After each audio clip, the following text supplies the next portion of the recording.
Assalamu alaikum and welcome to the third video lesson of grade 7 English.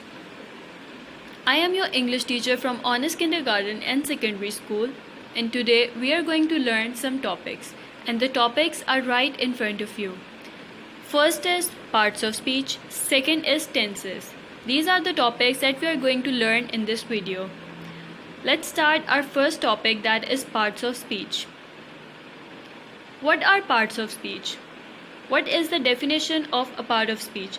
A part of speech is a category of words that have similar grammatical properties. Parts of speech जो हैं वो indicate करते हैं words को वो कैसे function करते हैं ग्रामेटिकली एक सेंटेंस में. हम लोग डेली बेसिस पे पार्ट्स ऑफ स्पीच जो है वो यूज़ करते हैं. हमारी डेली रूटीन में इनका जो यूज़ है बहुत ज़्यादा है. हम लोग काफ़ी ये बहुत हेल्पफुल होते हैं हमारी डेली लाइफ में. पार्ट्स ऑफ स्पीच जितने भी आगे इनकी कैटेगरी है पार्ट्स ऑफ स्पीच की, इस पिक्चर में भी आप लोग को नज़र आ रही होगी कि काफ़ी इनकी कैटेगरी है. काफ़ी जो पार्ट्स ऑफ स्पीच हैं वो इसके अंदर बताए गए हुए हैं कि क्या हैं.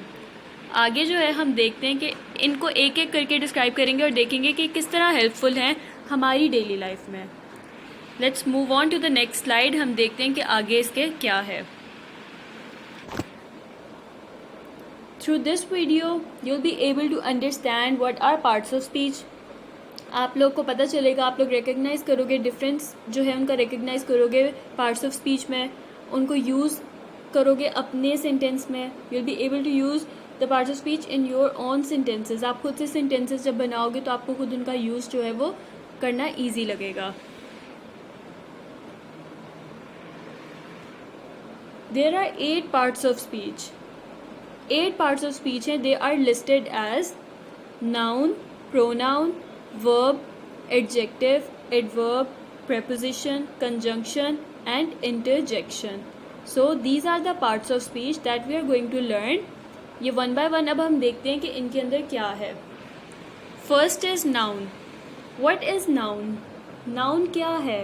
Noun is a word for a person, place or thing. एक पर्सन का नाम, एक जगह का नाम है और किसी चीज़ का नाम है. नाउन में तो सब चीज़ें आ गई हैं. एक पर्सन, इंसान का नाम, फिर कोई भी नेम.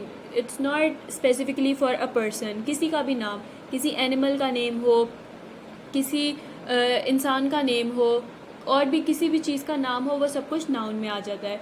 हम किसी जगह पे जाते हैं, जगह का नाम, जगह की कौन सी जगह जा रहे हैं, कहाँ खा रहे हैं, कहाँ पी रहे हैं, सब चीज़ें नाउन हैं. हर चीज़ नाउन में आ जाती है. कोई भी चीज़ हो जो हम देखते हैं, जिसके बारे में हम बात करते हैं, वो हर चीज़ एक नाम से कनेक्ट की गई हुई होती है, एक वर्ड से कनेक्ट की गई हुई होती है जो है नाउन. एग्जाम्पल्स इसकी हम आगे देखते हैं जो और ज़्यादा आपको क्लियर करेंगी नाउन को आइडेंटिफाई करने में. First is Momina went to the market to buy some oranges. अब इसमें कुछ वर्ड्स हैं जो मैंने बोल्ड किए हुए हैं. First is Momina, second is market, third is oranges. ये तीनों जो हैं ये नाउन है. नाउन कैसे है? Momina is a name, is a girl name. Momina is a girl name, तो मोमिना क्या है? नाउन. एक पर्सन का नाम है, एक ह्यूमन बीइंग का नाम है, तो वो क्या होगा? Noun. Second is market. Market है, मार्केट एक जगह का नाम, मार्केट एक जगह ही है ना, वो भी नाउन है. Oranges, orange is a fruit. Fruit का नाम ऑरेंज है, तो ऑरेंज भी क्या है? Noun. Next is great Britain में be a small country but London is one of the largest cities in the world.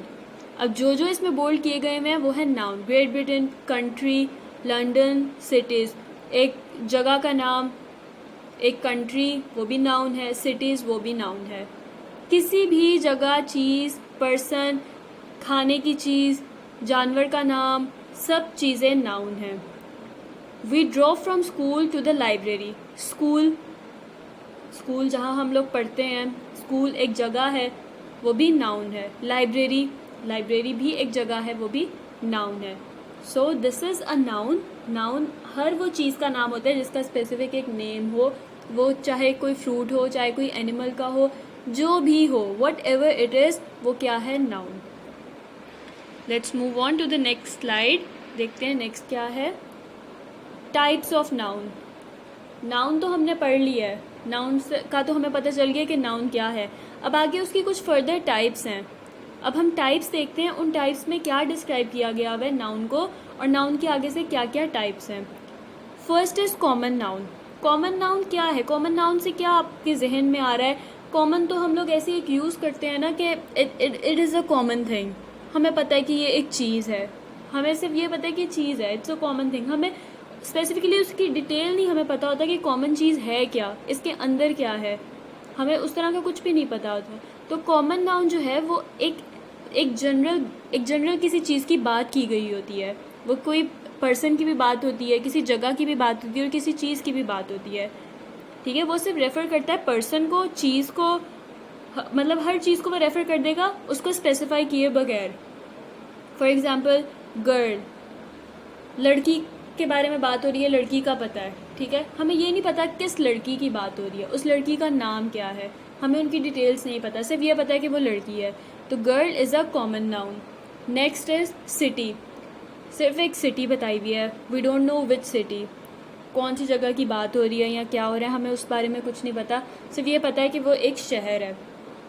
Animal, animal की बात हो रही है, नाम नहीं हमें पता। तो ऐसी हर चीज़ जिसको हमें डिटेल ना बताई गई हो, स्पेसिफाई ना किया गया हो, वो है common noun.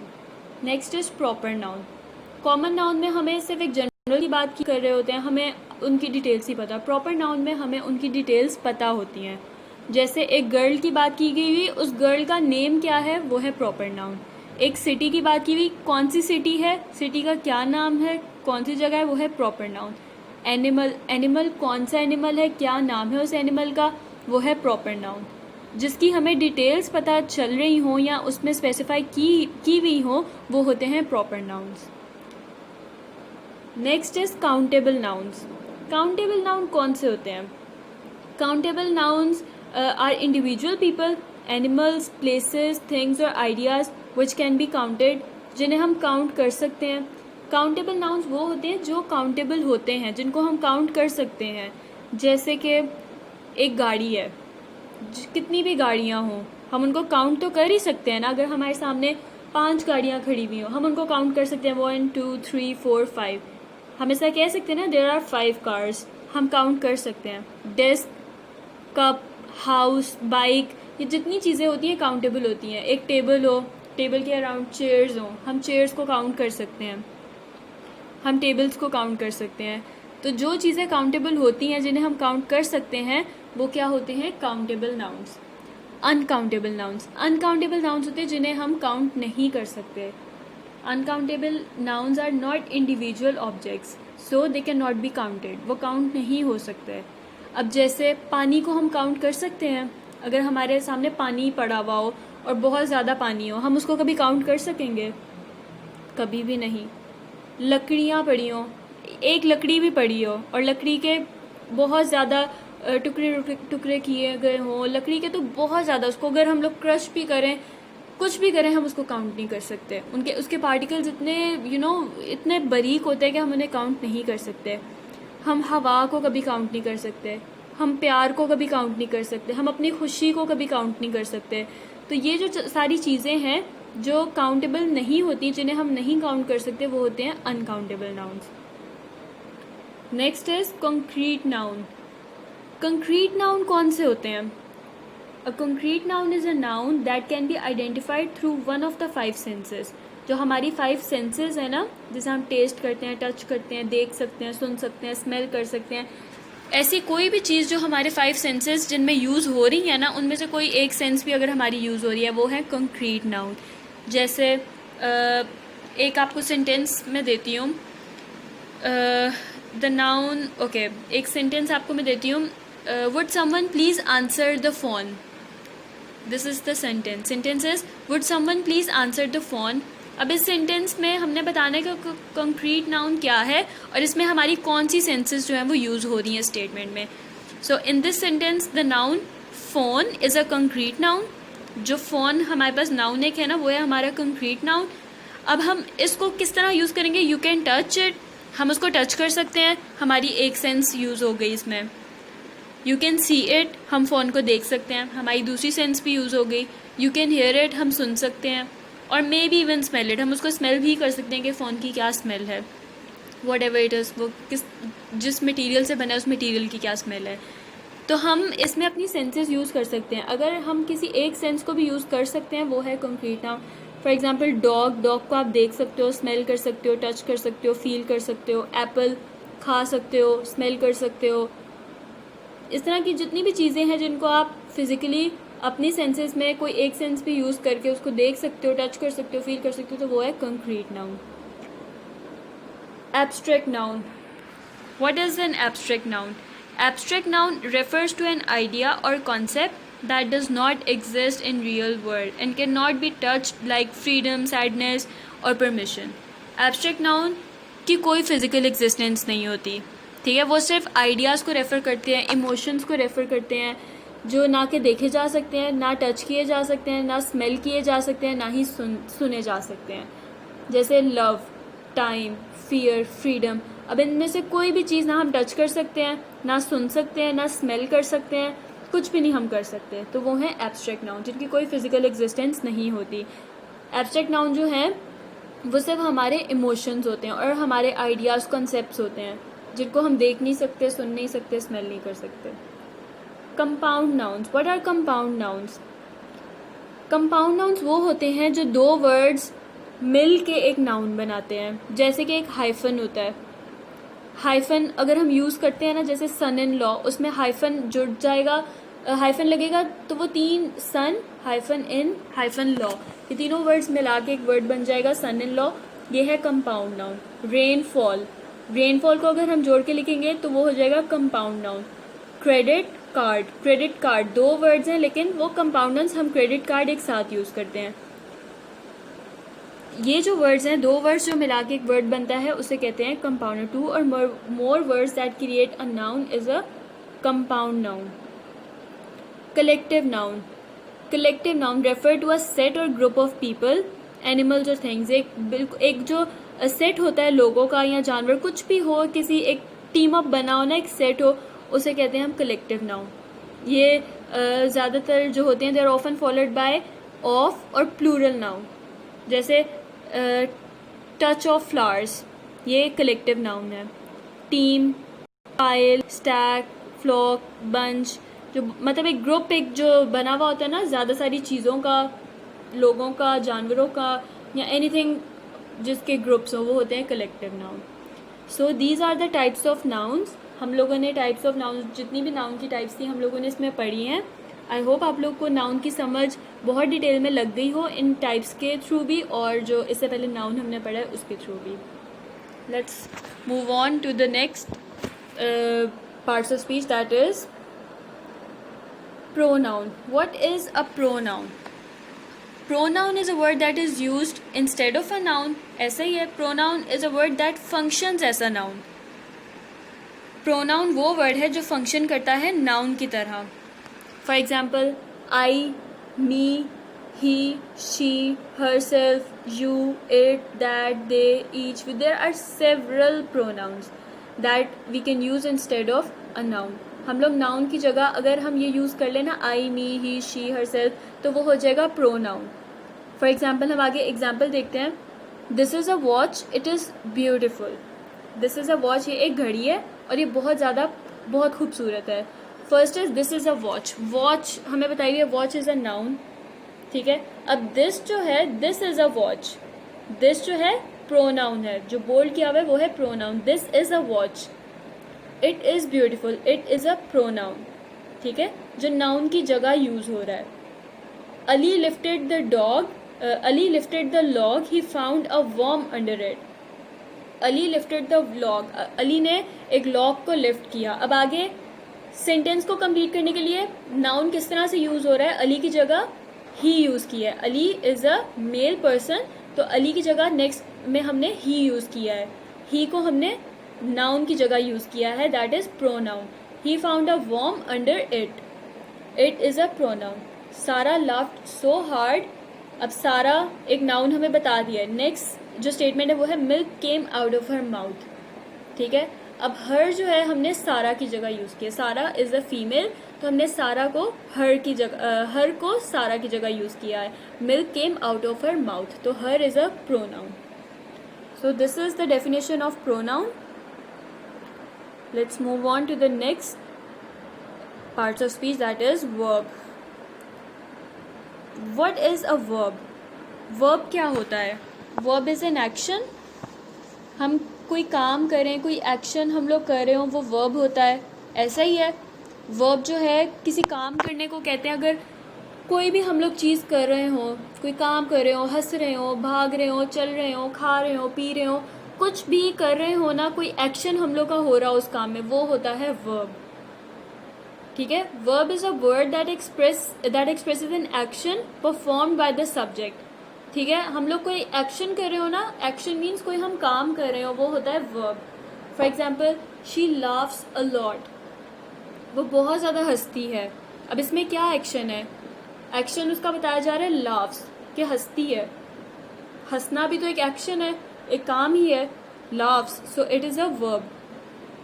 Laughs is a verb. She rain fast, वो बहुत तेज़ भागती है। इसमें एक्शन क्या है उसका? भागना। Ran, ran is a verb. You must go now, must go is a verb. तुम चले जाओ यहाँ से, तो इसमें एक्शन क्या है? चले जाना, मस्ट गो। सो वर्ब बेसिकली वो है जो हमारा एक्शन होता है, जो हम काम कर रहे होते हैं, जो चीज़ हम कर रहे होते हैं, कोई एक्शन हम लोग परफॉर्म कर रहे हो, वो होता है verb. Next is adverb. What is an adverb? An adverb is a word that modifies a verb, an adjective or another adverb. Adverb जो है वो एक ऐसा वर्ड है जो मॉडिफाई करता है, यानी डिस्क्राइब करता है एक वर्ब को। For example, he sings loudly, इसमें वर्ब क्या है? सिंग्स। लाउडली क्या है? एडवर्ब। He sings loudly. अब इस एडवर्ब में, इस स्टेटमेंट में उसने वर्ब को डिस्क्राइब कर दिया है कि सिंग, वो गाना बहुत ऊंची गाता है। He sings loudly. Next is an adjective. Adjective को भी करता है describe. Adjective is very tall. ठीक है, उसमें क्वालिटी बता दी एडजेक्टिव की, वो बहुत लंबा है। और अनदर एडवर्ब, और एक और एडवर्ब को यूज करता है, जैसे एंडेड टू क्विकली, काम बहुत जल्दी खत्म हो गया। Too quickly is an adverb. So जो मोस्टली एडवर्ब्स होते हैं वो एंड होते हैं एल वाई पे। जो मोस्टली एडवर्ब होते हैं ना, वो एंड होते हैं एल वाई पे। किसी भी वर्ड के एंड पे एल वाई आए तो वो मोस्टली डिस्क्राइब होता है as an adverb. So let's see इसकी क्या एग्जाम्पल्स है। एग्जाम्पल्स के थ्रू आपको और ज़्यादा जो है वो क्लियर हो जाएगा। She normally Yeats 3 meals a day. She normally Yeats 3 meals a day. अब इसमें एडवर्ब क्या है? नॉर्मली। ईट्स क्या है? Yeats 3 meals a day. Action उसमें क्या है? वर्ब क्या है? ईट्स, वो खाती है। ठीक है, उसमें इसने वर्ब को भी एक्सप्लेन कर दिया और एडवर्ब भी आ गया है normally. Next is the children were playing happily with their toys. Happily is an adverb. I usually buy all my vegetables from the market. I usually is an adverb. Buy all my vegetables from the market. So this is the description of the adverb. Adverb जो है वो identify करता है एक verb को, adjective को और एक और adverb को। ठीक है, और इसमें हम लोग को जो है वो भी बताता है कि it tells us how, where, when, how much and with word frequency. हमें एक वो भी बताता है कि कैसे, कब, किधर, कितना, ये सब कुछ चीज़ें भी हमें एडवर्ब में ही बताई जाती हैं कि उसकी क्या क्वांटिटी है। You know the quantity of all the things जितनी भी होती हैं वो सब हमें एडवर्ब में बताई जाती हैं। Next is adjective. What is adjective? Adjective क्या है? एडजेक्टिव जो वर्ड है वो हमें क्वालिटी डिस्क्राइब करता है, वो नाउन को मॉडिफाई करता है और प्रोनाउन को मॉडिफाई करता है, मतलब नाउन और प्रोनाउन को डिस्क्राइब करता है और हमें उनकी क्वालिटीज़ बताता है। एडजेक्टिव जो है वो बेसिकली हमें डिस्क्राइब करता है क्वालिटी को। नाउन और प्रोनाउन भी डिस्क्राइब करता है एडजेक्टिव, और उनमें उनकी क्वालिटी भी डिस्क्राइब करता है। वो क्या होता है? एडजेक्टिव। जो क्वालिटी हमें नाउन और प्रोनाउन की डिस्क्राइब करे वो होता है एडजेक्टिव। एग्जाम्पल्स के थ्रू आपको मैं क्लियर करती हूँ। First is Pakistan is a large country. Pakistan is a noun, Pakistan noun है, is a large country, country is also a noun. Large is the quality, large is the quality of Pakistan, कि वो कितनी बड़ी कंट्री है। तो जो क्वालिटी है वो क्या हुआ? हमारा adjective. So large is an adjective. Second is she वोर अ ब्यूटिफुल ड्रेस, शी वोर अ ब्यूटिफुल ड्रेस। अब शी जो है हमें प्रोनाउन बताया हुआ है, लड़की की बात हो रही है तो हमें शी बताया हुआ है, यहाँ पे प्रोनाउन बताया है। अब इसमें क्या क्वालिटी है, ब्यूटिफुल, उसने बहुत ब्यूटीफुल ड्रेस पहना है, बहुत खूबसूरत ड्रेस पहना है, तो खूबसूरत ब्यूटीफुल जो है वो हमारा एडजेक्टिव है। ब्यूटीफुल एक क्वालिटी बताई हुई है तो it's an adjective. This glass is breakable, breakable टूटने वाला है, तो ब्रेकेबल क्या है, एक क्वालिटी है, उसमें बता दिया कि ये ग्लास इस तरह का है, ये टूट भी सकता है, इट इज़ ब्रेकेबल, ये टूट सकता है इजीली, तो ये ब्रेकेबल भी उसकी एक क्वालिटी है, तो breakable is an adjective. Adjective हम लोग को क्वालिटीज़ बताता है नाउन और प्रोनाउन की, और उन दोनों को भी डिस्क्राइब करता है। Next is interjection. What is interjection? An interjection is a word that expresses a strong emotion. अब इंटरजेक्शन जो है हमें इमोशन एक्सप्रेस करता है, इमोशन किसी भी तरह का हो, हमारी खुशी हो, एक्साइटमेंट हो, हम थोड़े सैड हो, बहुत ज़्यादा किसी भी मोमेंट में हम लोग जो भी कर रहे हो, हमारी कोई भी एक्साइटमेंट हो ना, कोई भी हमारा इमोशन हो, वो सब होता है इंटरजेक्शन। फॉर एग्जाम्पल्स आपको आगे दीनी है। ओह, हम लोग कहते हैं ना कोई इस तरह का काम हो जाए, हम कहते हैं ओह बाय मिस्टेक, ये काम बाय मिस्टेक हो गया, oh sorry I have done this mistakenly, मुझसे गलती से काम हो गया, ओह। ठीक है, ये हमारी एक वो वाली एक होती है कि हम लोग बहुत ज़्यादा एक गिल्ट फील कर रहे होते हैं कि आई एम सॉरी, ये गलती से मुझसे हो गया। वाओ, जब हम बहुत ज़्यादा अमेज होते हैं किसी चीज़ को देख के, हम बहुत एक खुश होते हैं, वाओ, एक वाओ हमारी एक सडन एक फीलिंग हमारी आती है। Next is hurrah, hurrah, hurrah जब हम बहुत ज़्यादा एक्साइटेड होते हैं तो हम लोग ये बोल देते हैं। सो ये आगे इसी तरह एक एक करके जो है वो इमोशंस डिस्क्राइब किए गए हुए हैं कि किस तरह से कौन सा इमोशन कैसे एक्सप्रेस होता है। For example, hurrah, I one the cooking competition. ठीक है, वो इतना एक्साइटेड कह रहा है, I one the cooking competition, मैं कुकिंग कॉम्पिटिशन जीत गया। ये भी एक एक्साइटमेंट का वो बता रहे हैं, इसमें भी एक बहुत स्ट्रॉन्ग इमोशन एक्साइटमेंट का एक्सप्रेस हो रहा है। अल्लास, आई लॉस्ट माई बुक्स, एकदम से एक वो वाली फीलिंग होती है जैसे सैड हो जाता है बंदा, oh I lost my books. Next is ah they have gone.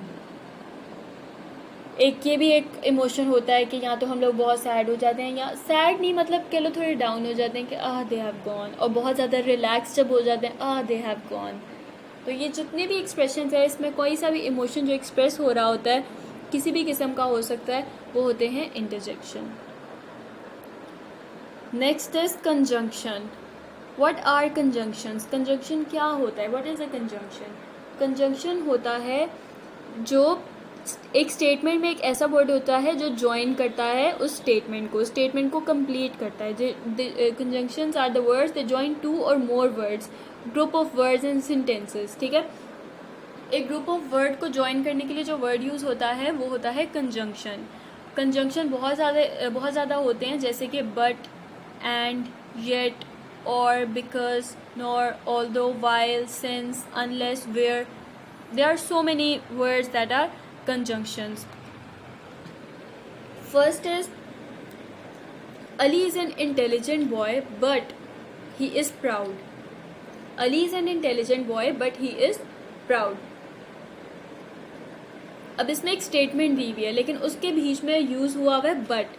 अगर हम लोग बट ना भी लगाते, Ali is an intelligent boy he is proud, ये कोई प्रॉपर स्टेटमेंट तो ना बनती ना। Ali is an intelligent boy but he is proud, but जो है वो एक स्टेटमेंट को कंप्लीट कर रहा है अपने आप को अंदर रख के। बट ने एक पूरी स्टेटमेंट को ज्वाइन किया है, कंप्लीट किया है। Ali is an intelligent boy but he is proud, so but जो है वो कंजंक्शन है। She bought a shirt and a book, उसने एक शर्ट ली और एक बुक भी ली। एंड जो है वो कंजंक्शन है जिसने एक स्टेटमेंट को कंप्लीट किया है। I saw him while I was driving my car, मैंने उसको देखा जब मैं ड्राइव कर रही थी अपनी गाड़ी, जब मैं अपनी गाड़ी ड्राइव कर रही थी। तो वाइल जो है एज अ कंजंक्शन यूज हुआ है इस सेंटेंस में। तो कोई भी ऐसा वर्ड जो ग्रुप ऑफ वर्ड्स या सेंटेंसेस को या दो से ज़्यादा वर्ड्स को ज्वाइन करता है वो होता है conjunction. Next is preposition. What is the preposition? Preposition जो है वो preposition are usually short words and they act to connect the people, objects, time and locations of a sentences. ठीक है. prepositions जो होते हैं ये एक टाइम को करते हैं लोकेट, कनेक्ट करते हैं लोगों के साथ, ऑब्जेक्ट्स के साथ, सेंटेंसेस में. जैसे कि मैंने बताया preposition are usually short words. ये शॉर्ट वर्ड्स होते हैं, they are normally placed directly in front of nouns. ठीक है, नाउन के सामने डायरेक्टली प्लेस कर जाते हैं ये, जैसे कि at, for, in, of, on, over, under, with etcetera. ये सारी एग्जांपल्स आपको दी हुई हैं जो कि प्रेपोजिशंस हैं जो डायरेक्टली नाउन्स के लिए यूज हो जाती हैं. They directly placed in front of nouns. First is for example she lost her ring at the beach. At is the preposition. उसने सारा एक लोकेशन बता दिया है, उसने कनेक्ट कर दिया है एक सेंटेंस को कि she lost her ring at the beach. At जो है प्रेपोजिशन है, एट उसके अंदर यूज़ हुआ है और एक लोकेशन बता दी गई है कि वो अपनी यहाँ पर अपनी जो रिंग है वो घुमा आई है. ठीक है. Next is she drew the picture with a crayon. With is a preposition. उसने एक क्रेयॉन से उसकी पिक्चर बनाई. There is some milk in the fridge. In जो है वो हमारा प्रेपोजिशन है. प्रेपोजिशन ऐसे वर्ड्स हैं जो कनेक्ट करते हैं नाउन को, प्रोनाउन को, किससे? With a verb, adjective, pronoun और another noun to indicate position and relation in time and space. ठीक है. ये सारे जो नाउन और प्रोनाउन है कनेक्ट करते हैं वर्ब से, एडजेक्टिव से, प्रोनाउन से और दूसरे नाउन से. सो प्रेपोजिशन जो है वो आपको एग्जाम्पल्स के थ्रू मैंने एक्सप्लेन कर दिया और बता दिया है कि ये शॉर्ट वर्ड्स किस तरह से प्रेपोजिशन जो है वो यूज़ होती हैं स्टेटमेंट्स में. आई होप आप लोगों को ये समझ लगी है. नेक्स्ट इज ओके, अभी के लिए just pause this video.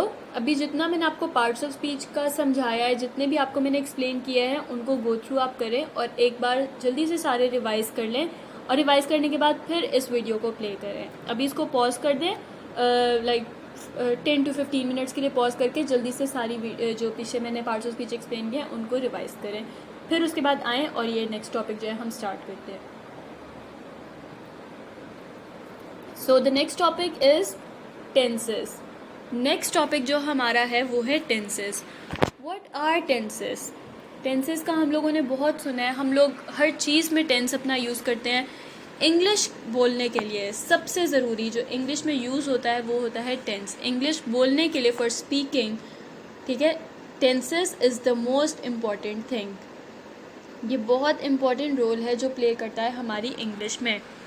What is the definition of tenses? Tenses होते क्या हैं? The concept of tense in English is method that we use to refer time, that is past, present, future. जो English में इसका जो concept है ना, जो हम इंग्लिश बोलने के लिए जो टेंसेस यूज़ करते हैं, वो जो इसका कॉन्सेप्ट है वो किस चीज़ को रेफ़र करता है? टाइम को. वो टाइम को रेफ़र करता है. Tense demonstrate the time of an action in a sentence usually performed by or centered around the subject of the sentence. ठीक है. ये टाइम को रेफ़र करता है उस टाइम को जो गुजरा हुआ होता है, जो प्रेजेंट होता है, जो आज का टाइम है जो हम जी रहे होते हैं, या जो आने वाला टाइम होता है, फ्यूचर होता है. ये इन टाइम्स को जो है एक्सप्लेन करता है, इनको बताता है. टेंसेस एक तरह से अगर हम लोग इजी वर्डिंग में टेंसेस को एक्सप्लेन करें तो टेंसेस जो है वो रेफ़र करते हैं टाइम को. कौन सा टाइम? जो गुजरा हुआ होता है, जो प्रेजेंट टाइम होता है और जो फ्यूचर होता है, जो आने वाला होता है. इन टाइम्स को रेफ़र करते हैं टेंसेस. लेट्स सी आगे क्या है और हम वन बाय वन इनको जो है वो रिवाइज करेंगे, देखेंगे, पढ़ेंगे कि हम लोग क्या इसके थ्रू जो है जो आगे फर्दर जो हम लोगों ने आगे पढ़ना है उनसे क्या हम सीखते हैं और क्या कुछ चीज़ें हम लोग गेन करते हैं. You will able to learn to make sentences. आप लोग को सेंटेंसेस बनाने आ जाएंगे, उनका डिफरेंट फॉर्म्स ऑफ वर्ब्स जो है उनको चेंज करना आ जाएगा. कि आप किस तरह से उनकी फॉर्म्स ऑफ वर्ब जो है वो चेंज कर सकते हैं सेंटेंसेस में. उनके active and passive voice change करना आ जाएंगे.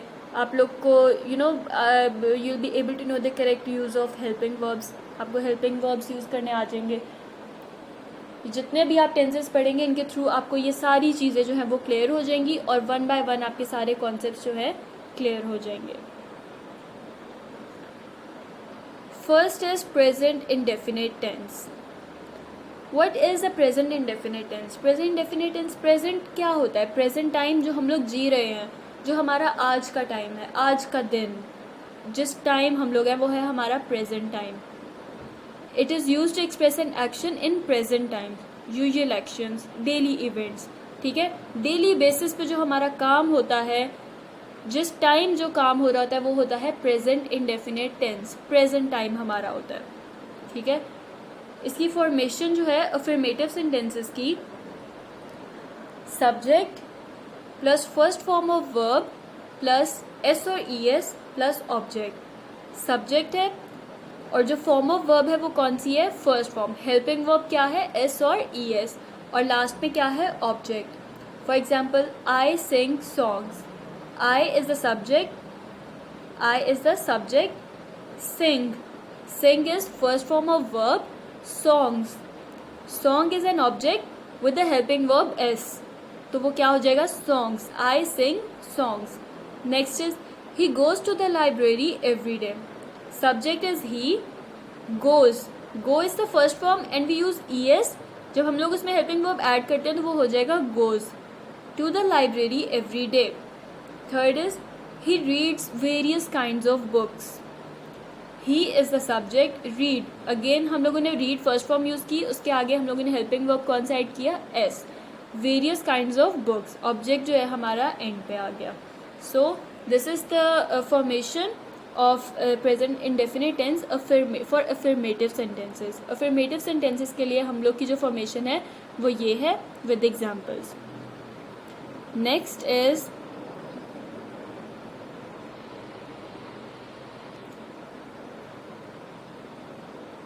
present indefinite tense for negative sentences. अब negative sentences में हम किस तरह से present indefinite tense को use करते हैं?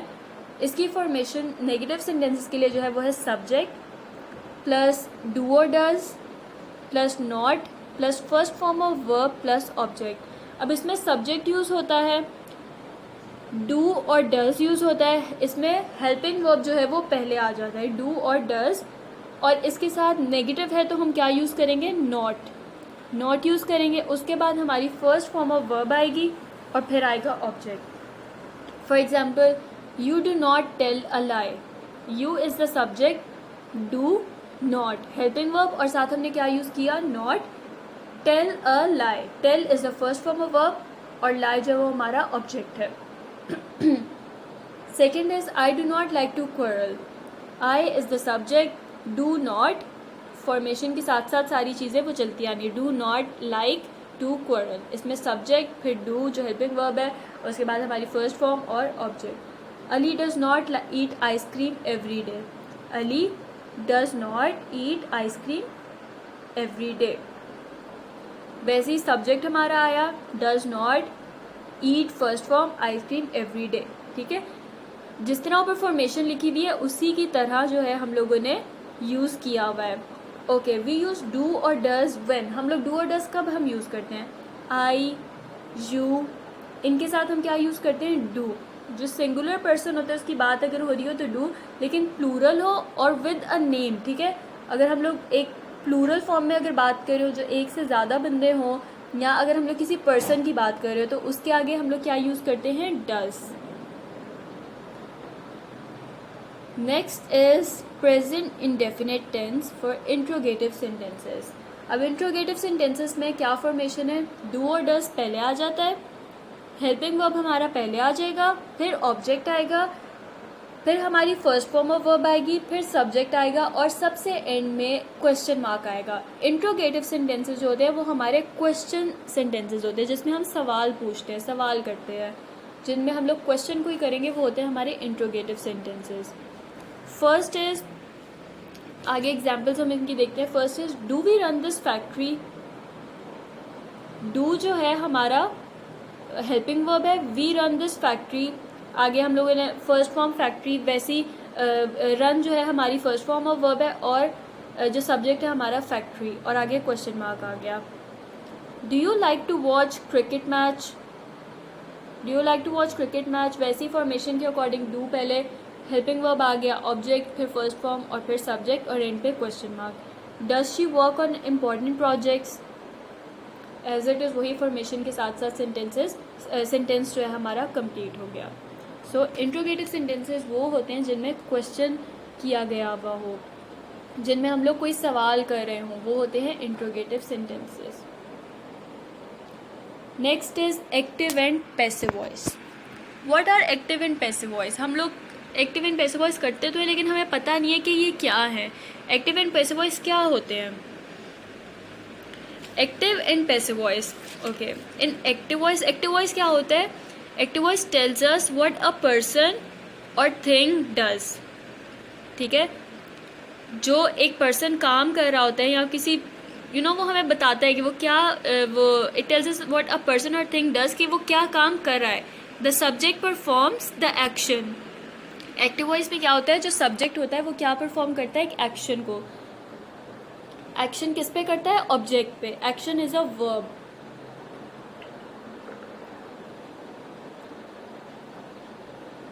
एक्शन हमारा वर्ब होता है, जो सब्जेक्ट है वो परफॉर्म करता है एक ऑब्जेक्ट पे। For example, Amna painted the house. Amna जो है वो सब्जेक्ट है, एक सब्जेक्ट है जो परफॉर्म कर रहा है एक्शन पे। एक्शन हमारा क्या है? Painted on the object. Object हमारा क्या है? The house. Amna painted the house, ये है हमारा एक्टिव वॉइस। अब पैसिव वॉइस क्या होते हैं? Passive voice tells us what is done to someone और समथिंग। इसमें क्या है? The subject is being acted upon. For example, जैसे आमना पेंटेड द हाउस, अगर हम अब इसको पैसिव वॉइस में करें, the house was painted by Amna. अब इसमें वो क्या बता रहा है? What is done to someone और समथिंग, ठीक है। अब क्या हुआ? Amna painted the house was painted by Amna. इसमें सब्जेक्ट जो subject is being acted upon. अब इसमें एक्ट कर रहा है ना, हमारा ऑब्जेक्ट क्या हुआ? House. The house was painted. Painted is an action by Amna. Amna क्या हुआ? हमारा सब्जेक्ट हमारा एंड पे आ गया। तो ये है passive voice. In active voice the subject is performing the verb. In passive voice the subject is receiving the verb. The focus is on the action. आगे हम ये देखते हैं कि एक्टिव एंड पैसिव वॉइस किस तरह से यूज होते हैं और किस तरह से इनको टेंसेस के अकॉर्डिंग यूज किया जाता है। प्रेजेंट इंडेफिनिट टेंस के थ्रू हम लोग को ये एक्टिव एंड पैसिव वॉइस करने हैं। तो इसकी फॉर्मेशन है subject plus first form of verb, और इसमें क्या यूज हुआ है? एसओडीएस, और एंड पे क्या है? ऑब्जेक्ट। एक्टिव वॉइस की फॉर्मेशन होती है सब्जेक्ट पहले आता है, फिर फर्स्ट फॉर्म ऑफ वर्ब आती है, फिर एसओडीएस हेल्पिंग वर्ब, और फिर ऑब्जेक्ट आता है। जैसे एग्जाम्पल आपको दी हुई है, Amna writes a letter. Amna subject, write और साथ एस हमने यूज किया तो राइट्स हो गया, अ लेटर ऑब्जेक्ट एंड पे आ गया। पैसिव वॉइस की क्या फॉर्मेशन है? ऑब्जेक्ट पहले आता है, फिर हेल्पिंग वर्ब आता है, वो क्या है? Is are am. Helping verb क्या है? Is are am. और इसमें कौन सी फॉर्म यूज होती है? Third form of verb. Passive voice में हमेशा थर्ड फॉर्म यूज होती है। फिर हम लोग यूज करते हैं बाय, देन सब्जेक्ट हमारा एंड पे आता है। अब इस फॉर्मेशन के अकॉर्डिंग एग्जाम्पल देखें, जैसे एक्टिव वॉइस में दी हुई थी आमना राइट्स अ लेटर। अब उसको अगर पैसिव वॉइस में कन्वर्ट करें, a letter is written by Amna. Object जो था वो हम लोग का स्टार्ट में आ गया, हेल्पिंग वर्ब हमने इसमें से इज यूज किया, राइट की थर्ड फॉर्म हमने यूज की दैट इज रिटन बाय, और सब्जेक्ट क्या है हमारा? आमना। सो ये फॉर्मेशन है एक्टिव एंड पैसिव वॉइस की। नेक्स्ट हम लोग अब देखते हैं इसकी एक्सरसाइज में क्या है और किस तरह से इसको सॉल्व किया है। First is convert the following sentences into passive voice. अब ये एक्टिव वॉइस हमें दिए हुए जिनको हमने कन्वर्ट करना है पैसिव वॉइस में। First is she writes a letter. अब इसको पैसिव वॉइस में अगर कन्वर्ट करेंगे तो हमारा सब्जेक्ट पहले आएगा, ऑब्जेक्ट हमारा पहले आएगा और सब्जेक्ट जो है हमारा सबसे एंड पे जाएगा। अब इसमें हमारा ऑब्जेक्ट क्या है? अ लेटर, और हेल्पिंग वर्ब इसमें हमने इज यूज किया, थर्ड फॉर्म रिटन बाय। जो सब्जेक्ट हम लोग का दिया हुआ था स्टार्ट में शी, वो हम लोग का एंड पे आ जाएगा। किस तरह? शी को कन्वर्ट करेंगे किस में? हर में। A letter is written by her. Second is do we run this factory. अब इसको अगर हम लोग पैसिव वॉइस में कन्वर्ट करेंगे तो क्या आ जाएगा, हम लोग जो ऑब्जेक्ट हम लोग का स्टार्ट में आएगा, is this factory run by us, is this factory run by us, do we run this factory, ठीक है। Is this factory run by us, हम वी को किस में कन्वर्ट करेंगे, अस में। Third is my mother loves me, my mother loves me, अब active voice में बताया माई मदर लव्स मी। और अगर हम इसको पैसिव वॉइस में करेंगे, हम लोग किस तरह से यूज करेंगे, हेल्पिंग वर्ब लगा के माई को हम आई में कन्वर्ट करेंगे, I am loved by my mother, I helping verb use करेंगे am loved, third form of verb by my mother. Next is they do not like fruits, fruits are not like by them. Formation के according जैसे जैसे हम लोग को दी हुई है, object हमारा पहले आएगा, हेल्पिंग वर्ब आएगा, थर्ड फॉर्म ऑफ वर्ब आएगी और फिर सब्जेक्ट आएगा। दे को किस में कन्वर्ट किया हमने, देम में। Fruits are not like by them. They pack their luggage is packed by them, we convert they into them. I do not punish him, I do not punish him, him को हम किस में करेंगे, he में। Him is used for a male person, तो हम लोग उसको किस में यूज करेंगे, he is not punished by me. उधर एक्टिव वॉइस में डू नॉट यूज किया गया, वे नेगेटिव के लिए हम लोग डू नॉट यूज करते हैं, डू और डज। तो हम लोग पैसिव वॉइस में क्या क्या यूज करेंगे, इज आर एम, तो हम लोग क्या करेंगे, he is not punished by me. I like mangoes, mangoes are liked by, I किसको, आई को किस में कन्वर्ट करेंगे, मी में। I we convert I into me, mangoes are liked by me. So this is the exercise. ये थे हमारे active and passive for present indefinite tense. Next देखते हैं कि आगे क्या है। Present continuous tense. What is the present continuous tense? Present continuous tense क्या होता है? Present continuous tense combines the present tense with the continuous aspects. Present continuous क्या करता है? Combine करता है present tense को, ठीक है। Present continuous is used to show that an action is going to take place in the near future. ये describe करता है actual present moments को, ठीक है। क्या डिस्क्राइब करता है, जो एक्चुअल हमारे प्रेजेंट मोमेंट्स होते हैं उनको डिस्क्राइब करता है, और कंबाइन करता है प्रेजेंट टेंस को विद द कॉन्टिन्यूस एस्पेक्ट्स। अब इसकी फॉर्मेशन क्या है for affirmative sentences, subject plus is am are plus first form of verb plus ING plus object. अब कॉन्टिन्यूस प्रेजेंट कॉन्टिन्यूस टेंस में क्या यूज होता है, स्पेसिफिकली ING, बाकी सब वैसा ही यूज़ होता है। इज आर एन जैसे हम यूज़ करते हैं प्रेजेंट डेफिनेट में, वैसे ही हम इसमें यूज़ करेंगे। जो सिंपल सेंटेंसेस होते हैं हम प्रेजेंट कॉन्टिन्यूस टेंस में इज आर एम प्लस जो प्रेजेंट टेंस है आप उसको सिंपली वैसे ही करो, कॉन्टिन्यूस अगर बीच में ऐड करोगे तो उसमें ING आ जाएगा, ठीक है। ये हमारी फॉर्मेशन है अफर्मेटिव सेंटेंसेस के लिए। Example, for example, the milkman is milking the cow. The milkman हमारा सब्जेक्ट हो गया, इज हमने यूज़ कर लिया, मिल्क फर्स्ट फॉर्म आ गई, उसमें हमने ING ऐड कर लिया, तो ये कॉन्टिन्यूस बन गया। सेंटेंस हमारा कॉन्टिन्यूस भी क्योंकि इसमें ING ऐड हो गया। द काउ हमारा ऑब्जेक्ट है, the milkman is milking the cow. Next is she is crying, ING add हो गया, तो क्या बन गया, present continuous tense. The baby is sleeping in his crib, sleeping, sleep के आगे ING ऐड हो गया, तो हमारा प्रेजेंट कॉन्टिन्यूस टेंस बन गया। Let's move on to the next slide. अब आगे देखते हैं इसकी नेगेटिव जो फॉर्मेशन है उसमें क्या है।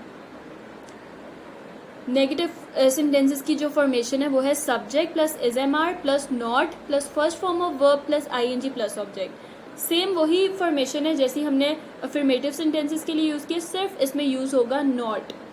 नेगेटिव के लिए हम नॉट जो है वो यूज़ करेंगे, बाकी सारी जो स्टेटमेंट है वो सेम है।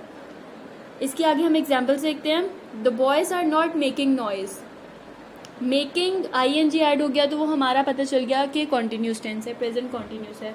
नॉट ऐड हो गया तो नेगेटिव बन गया, The boys are not making noise. Second is I'm not reading my grammar book now. We are not watching a tennis match now. So ये नेगेटिव सेंटेंसेस की फॉर्मेशन है. Next is interrogative sentences. Interrogative में क्या use होता है? Helping verb is am are, वो पहले आ जाएंगे, फिर हमारा सब्जेक्ट आएगा, फिर फर्स्ट फॉर्म ऑफ वर्ब, फिर आईएनजी, फिर ऑब्जेक्ट और फिर क्वेश्चन मार्क. इंट्रोगेटिव सेंटेंसेस अभी मैंने आपको बताया कि कौन से होते हैं जिनमें क्वेश्चन कर रहे हो, जिनमें क्वेश्चन किया गया हो, सवाल कर रहे हो. तो फर्स्ट एग्जाम्पल जो है वो है आर यू स्लीपिंग, आगे क्वेश्चन मार्क लगा दिया, तो ये कौन सा सेंटेंस बन गया? Interrogative sentence for present continuous tense. और ये कौन सा जो आपको सेंटेंस है कि आपको कौन सा टेंस लग रहा है? क्योंकि इसमें आईएनजी ऐड है और हेल्पिंग वर्ब आर है, तो क्या यूज़ हुआ? Present continuous tense. Are you sleeping, are we having dinner, am I going with you. तो जितने जो एग्जाम्पल्स आपको बताइए किसकी है? प्रेजेंट कॉन्टिन्यूस टेंस की. Next is active and passive voice. Active and passive voice आपको मैंने बताया कि क्या होते हैं, इनकी डेफिनेशन बताइए. अब आगे हम देखते हैं कि प्रेजेंट कॉन्टिन्यूस के टेंस जो है वो एक्टिव एंड पैसिव वॉइस में किस तरह से यूज़ होते हैं. Active and passive voice, okay. Formation for active voice, subject plus is am are plus first form of verb plus ING plus object. Same जो है फॉर्मेशन वही है जो हमने अभी ऊपर प्रेजेंट कॉन्टिन्यूस टेंस के लिए, अफर्मेटिव सेंटेंस के लिए पढ़ी है. सो वही है, subject is are am, first form of verb, I N G और ऑब्जेक्ट. पैसिव वॉइस के लिए ऑब्जेक्ट हमारा पहले आ जाएगा, फिर हमारे हेल्पिंग वर्ब आएंगे और साथ हम यूज़ करेंगे being. Active and passive voice for present continuous tense के लिए हमें क्या यूज़ करना है? Being, BEING, being. Being use करने से हमें पता चल जाएगा कि ये जो है प्रेजेंट कॉन्टिन्यूस टेंस है. जहाँ पे हमें एक्टिव वॉइस दिया गया होगा, जहाँ पे इज एम आर यूज़ हो रही होगी, फर्स्ट फॉर्म और आईएनजी, वहाँ पे हम लोग क्या यूज़ करेंगे? इज आर एम के साथ बीइंग और थर्ड फॉर्म ऑफ वर्ब, फिर साथ बाय और फिर हमारा सब्जेक्ट आएगा. लेट्स सी आगे क्या है. हम एग्जाम्पल्स के थ्रू इसको और ज़्यादा क्लियर करते हैं. Okay, convert the following sentences into passive voice. First is I am breaking the ports. अब एक्टिव वॉइस हमने उसमें पढ़ी थी, जो आगे उसकी फॉर्मेशन थी, उसमें था सब्जेक्ट हमारा आई है एक्टिव वॉइस में, एम, हेल्पिंग वर्ब जो है, फिर ब्रेकिंग फर्स्ट फॉर्म और साथ हमने ING, break is the first form, ING add कर लिया तो क्या बन गया? Breaking the pots. आगे हमारा क्या आ गया? ऑब्जेक्ट. अब इसको कन्वर्ट करना है पैसिव वॉइस में. पैसिव वॉइस की फॉर्मेशन है ऑब्जेक्ट पहले आएगा, ऑब्जेक्ट हमारा क्या है? द पोर्ट्स आ गया. हेल्पिंग वर्ब हम क्या यूज़ करेंगे? द पोर्ट्स ज़्यादा है तो हम आर यूज़ करेंगे, आर, फिर बीइंग के साथ यूज़ करेंगे, द पोर्ट्स आर बीइंग. आगे थर्ड फॉर्म आएगी ब्रोकी, ब्रेकिंग है तो हम ब्रेक फॉर्म क्या होगी? Broken by me. आई को हम किस में कन्वर्ट करेंगे? मी में. तो क्या हो जाएगा? The ports are being broken by me. Next is he is doing his homework. His homework is being done by him. Do की थर्ड फॉर्म डन है, डन बाय हिम. ही को किस में कन्वर्ट करेंगे? हिम में. She is playing tennis. Tennis is being played by her. इसी तरह object जो है हमारा पहले आ जाएगा, हेल्पिंग वर्ब साथ being, third form of verb और ऑब्जेक्ट और सब्जेक्ट. सब्जेक्ट को हमने किस में कन्वर्ट किया? शी को हर में. Next is present perfect tense. What is the present perfect tense? Present perfect tense क्या होता है? प्रेजेंट परफेक्ट टेंस वो होता है जो काम हो चुका हुआ होता है, जो कंप्लीट हो चुका हुआ होता है काम. The present perfect tense tells about an act completed. जो काम हो चुका हुआ होता है उसे कहते हैं प्रेजेंट परफेक्ट टेंस. जो हम अगर हम लोग कोई काम कर रहे हैं, वो कर चुके हैं काम, वो काम हम लोग का कंप्लीट हो गया है, कर लिया है, तो वो हमारा प्रेजेंट परफेक्ट टेंस हो जाएगा. फॉर्मेशन हम देखते हैं अफर्मेटिव सेंटेंसेस के लिए, वो है सब्जेक्ट प्लस हैज़ और हैव. इसमें हैज़ और हैव यूज़ होता है जब कोई काम कंप्लीट हो चुका हुआ होता है, वो प्रेजेंट परफेक्ट टेंस होता है, तो उसके लिए हम यूज़ करेंगे हैज़ और have, third form of verb, और फिर हम यूज़ करेंगे object. This is the formation of present perfect tense for affirmative sentences. For example, they have written 3 letters already. वो 3 जो लेटर्स हैं वो ऑलरेडी लिख चुके हैं, कंप्लीट कर चुके हैं काम। तो ये कौन सा टेंस हुआ? Present perfect tense. She has passed the test. Has और हैव, अच्छा हैज़ हम लोग यूज़ करते हैं सिंगुलर पर्सन के लिए और हैव यूज़ करते हैं प्लूरल के लिए। They have written 3 letters already, they plural में आ रहा है तो दे के साथ हम हैव यूज़ करेंगे। शी इज़ अ सिंगुलर तो शी के साथ हम हैज़ यूज़ करेंगे। She has passed the test. She has forgotten her folder, वो अपना जो फोल्डर है वो भूल चुकी है, मतलब वो भूल चुकी है, उसकी मेमोरी से वो चीज़ चली गई है, तो वो क्या हुआ? Present perfect tense. Present perfect tense for negative sentences, subject plus has और हैव और साथ नॉट आ जाएगा, बाकी सारी स्टेटमेंट वैसी है, सारी आगे फॉर्मेशन जो है वो वैसी है। थर्ड फॉर्म ऑफ वर्ब और ऑब्जेक्ट, सब्जेक्ट प्लस हैज़ और have, not plus third form of verb plus object. For example, she has not found a new job, has के साथ हमने नॉट यूज़ कर लिया, आगे थर्ड फॉर्म और object. I have not forgiven you, we have not worked on a farm, काम कर चुके हैं लेकिन उसमें लोगों ने अगर नेगेटिव कर लिया तो नॉट ऐड कर लिया। Next is for interrogative sentences. Interrogative sentences में क्या है?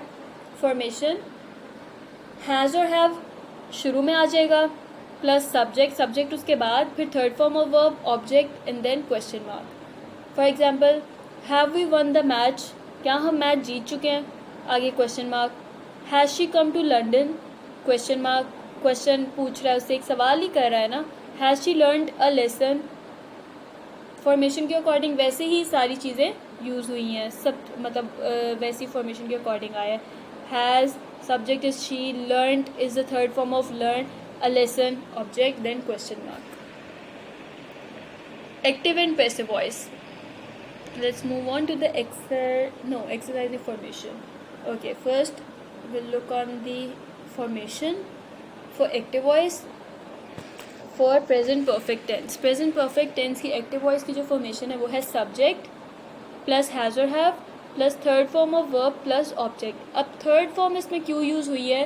क्योंकि present perfect tense में हम लोग थर्ड फॉर्म यूज़ करते हैं। प्रेजेंट परफेक्ट टेंस में थर्ड फॉर्म इसलिए यूज़ करते हैं क्योंकि काम जो है वो हो चुका हुआ होता है, काम हम कंप्लीट कर चुके हुए होते हैं, इसीलिए हम इनके एक्टिव वॉइस में भी थर्ड फॉर्म यूज़ करते हैं एक्टिव एंड पैसिव वॉइस के लिए। एक्टिव वॉइस में भी third form and passive voice में भी थर्ड फॉर्म।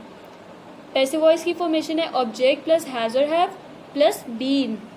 कॉन्टिन्यूस में हम बीइंग यूज़ करते हैं बिकॉज उसमें ING ऐड होता है, उसमें हम बीइंग यूज़ करते हैं, और प्रेजेंट परफेक्ट टेंस में हम बीन यूज़ करेंगे, BEEN। ऑब्जेक्ट प्लस हैज़ और have plus been plus third form of verb plus by plus subject. Exercise of present perfect tense. First is Sana baked the cake, इसमें अब third form use हुई है bake की, that is baked. अब इसको हम किस तरह पैसिव वॉइस में कन्वर्ट करेंगे? The cake has been baked by Sana. The cake has been, the cake singular है, हैज़ बीन हम लोगों ने हैज़ एक सिंगुलर के साथ यूज़ करना है, हैज़ और साथ बीन यूज़ होगा। बेक्ड थर्ड फॉर्म वैसी आएगी by Sana. I have won the prize, the prize has been won by me, I को किस में कन्वर्ट करेंगे? मी में। Sana has torn the books have been torn by Sana. Tear की हमने थर्ड फॉर्म यूज़ किया है, दैट इज टॉर्न।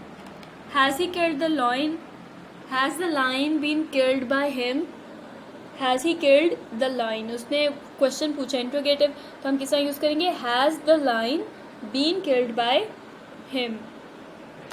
तो ये थी प्रेजेंट परफेक्ट टेंस के लिए की सारी exercise active and passive voice की। आई होप आप लोगों को समझ लगी है इसकी, और जितना मैंने अभी इस समझाया है फॉर्मेशन के थ्रू सारी आपको समझ लगी होगी। लेट्स सी नेक्स्ट कौन सा टेंस है। Next is present perfect continuous tense. Present perfect continuous tense जो है वो हमें बताता है कि कोई चीज़ पास्ट में स्टार्ट की गई हो और वो प्रेजेंट टाइम तक चल रही हो, मतलब कोई काम हमने पहले से स्टार्ट किया हो और वो प्रेजेंट टाइम तक कंटिन्यू हो, जो चल रहा हो काम, वो होता है हमारा प्रेजेंट परफेक्ट कॉन्टिन्यूस टेंस। अब इसमें प्रेजेंट परफेक्ट और बीच में कॉन्टिन्यूस भी ऐड हो गया, तो कौन सा टेंस बना? Present perfect continuous tense. So the present perfect continuous tense shows that something started in the past and is continuing at the present time. वो present time तक जो है वो काम continue है, वो चल रहा है. अब इसकी formation क्या है for affirmative sentences? Subject plus has or have plus been use होगा plus first form of verb plus ing plus object plus since or for plus time. इसमें सब्जेक्ट आ गया, हैज़ और हैव आ गया और बीन. यह हमारी होगी प्रेजेंट परफेक्ट टेंस. इतना हमारा वो हो गया. अब आगे जो कंटिन्यूस टेंस के लिए हम यूज़ करेंगे वो है first form of verb, ING, object. और इन दोनों को मिला के जो हम लोगों ने यूज़ करना है उसमें ऐड करेंगे सिंस और फॉर और time. So simply affirmative sentence की क्या फॉर्मेशन है? सब्जेक्ट प्लस हैज़ और have plus been plus third form of verb plus ING plus object. Present perfect continuous tense जो है वो दो टेंस जो है वो हमारे कंबाइन हुए हैं, जो एक जो टेंस है वो बनाते हैं. दो टेंसेस को मिला के एक टेंस जो है वो हमारा बनता है. वो कौन सा होता है?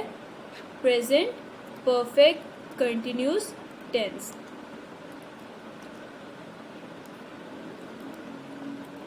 So this is the formation for present perfect continuous tense.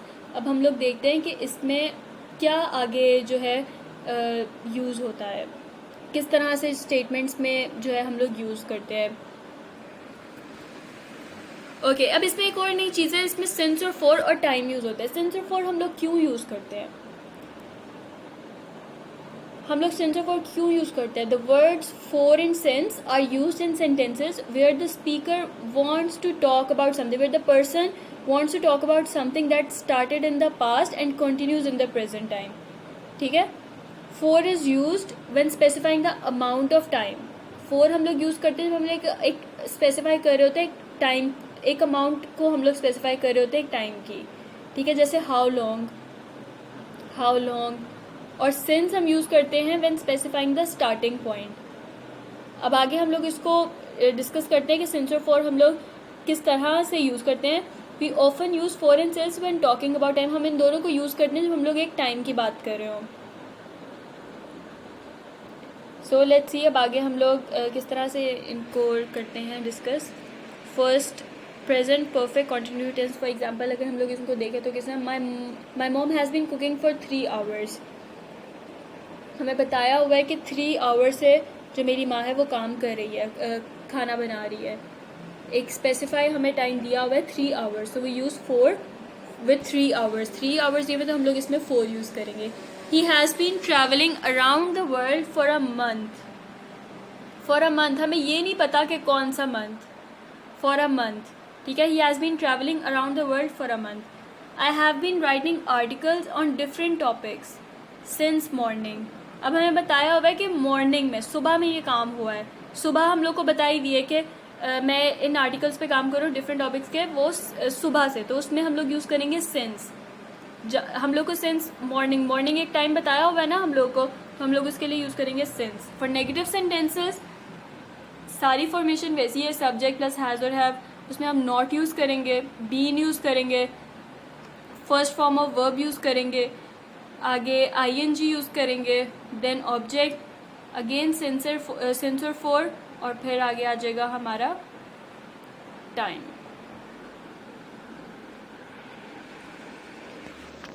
Present perfect continuous tense examples. अब हम लोग इसकी देखते हैं.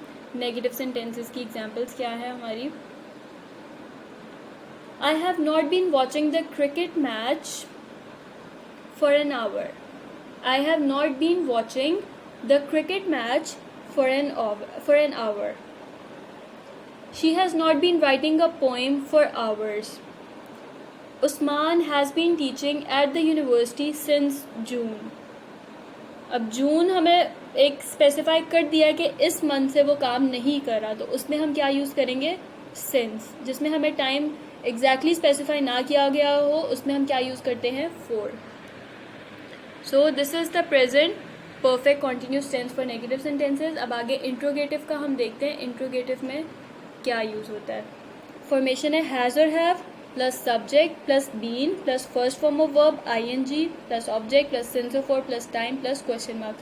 अगेन इंट्रोगेटिव क्वेश्चन एक सेंटेंसेस होते हैं जिनमें हम सवाल पूछते हैं, सवाल करते हैं, वो सेंटेंस हमारा इंट्रोगेटिव होता है. For example, has she been advising you for 2 months. Question उसने पूछा तो क्या आ जाएगा, ये कौन सा सेंटेंस हो जाएगा हमारा interrogative. Has he been playing computer game since Monday. Have you been preparing the assignment for 2 hours. ठीक है, ये जितनी एग्जाम्पल्स है हमें क्या डिस्क्राइब करिए कि कौन सा टेंस है, present perfect continuous tense for interrogative sentences के लिए ये यूज हो रहा है. So this is the whole present perfect continuous tense जो भी मैंने आपको एक्सप्लेन किया, affirmative, negative and then interrogative. I hope आप लोग को समझ आ गया हो. Next is the summary of all the tenses. First जो हमने पढ़ा प्रेजेंट टेंस, वो जो यूज़ हम लोग को बताता है प्रेजेंट टाइम के बारे में. प्रेजेंट टाइम का जो हमें बताया वो हमारा होता है present tense. Present continuous tense show करता है एक्शन जो आगे जाके टाइम नियर फ्यूचर में जो है वो जगह ले लेगा, वो होता है प्रेजेंट कॉन्टिन्यूस टेंस. कोई ऐसा एक्शन जो आगे जाके जगह ले लेगा, जो आगे बस आने वाला है, काम होने वाला है. द प्रेजेंट परफेक्ट टेंस वो ऐसा जो टेंस जो शुरू पास्ट से हुआ और प्रेजेंट टाइम तक कंटिन्यू हो, वो होता है प्रेजेंट परफेक्ट टेंस.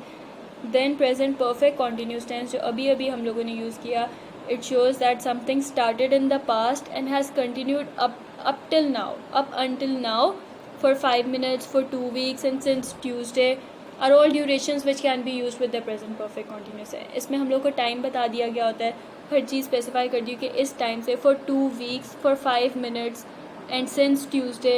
ये सारी ड्यूरेशंस है हम लोग की जो प्रेजेंट परफेक्ट कॉन्टिन्यूस में हमें बता दी गई, जो मिक्सचर है 2 टेंसेस का. ये है समरी सारे टेंसेस की. आप लोग को सारे इसके जितने भी टेंसेस हैं वो सारे रिवाइज करने हैं आप लोग को 1 by 1. और ये समरी आपको दे दी गई है, शॉर्ट समरी इन सारे टेंसेस की, जो आपको काफ़ी हेल्प आउट करेगी इनको समझने में. Next is book work. Do practice of all the parts of speech and tenses. आप लोग को हर टेंस की जितने मैंने एक्सप्लेन किया और सारे पार्ट्स ऑफ स्पीच की प्रैक्टिस खुद से भी करनी है. इस वीडियो के थ्रू आप लोग इसको लर्न कर लीजिएगा और इसकी एक्सरसाइज भी सारी खुद से प्रैक्टिस के थ्रू इसको कंप्लीट कीजिएगा. Thanks for watching.